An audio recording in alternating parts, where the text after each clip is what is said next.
As the moon climbed high over the desert, he felt the call of destiny stirring inside him, fierce and unstoppable.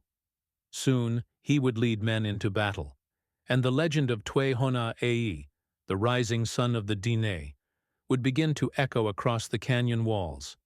The desert was quiet that night, too quiet for comfort. Even the coyotes kept their distance. The moon, pale and watching, lit the faces of the young warriors as they crouched among the rocks, their bows drawn tight. At the front of them all was Ashki, now called Twe Hona Ai, he who rides the lightning. His breath was steady, but his heart thundered like the hooves of the horses below. The soldiers' camp glowed faintly in the valley. Fires flickered beside wagons and tents, their laughter cutting through the cold night air. These were the same men who had burned Diné homes, who had driven families from the canyons. Ashki whispered a prayer to the wind. "Grandfathers, give me courage. Mothers of the earth, shield me from foolish pride." With a silent nod to his men, he moved like a shadow. Arrows flew through the dark, swift, deadly, true. The first soldier fell before he could cry out. Then chaos erupted. Gunfire, shouts, the scream of horses. Ashki darted between shadows, his knife flashing in the moonlight. He fought not for glory but for the people who had been silenced, for the mothers who wept beside burned homes, for the elders who had lost everything.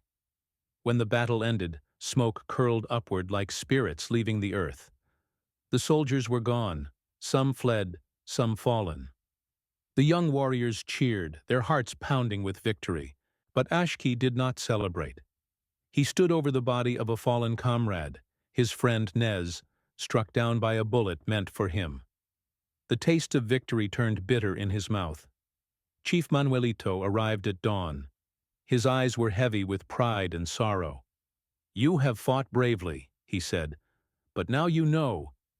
Every battle takes something from us that cannot be given back." Ashki knelt beside the fire that morning, his hands stained with blood and dust. The elders sang the morning song, their voices echoing across the canyon.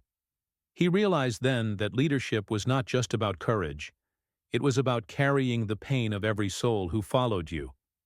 As the sun rose over the red earth, he vowed that one day he would lead not through blood, but through wisdom.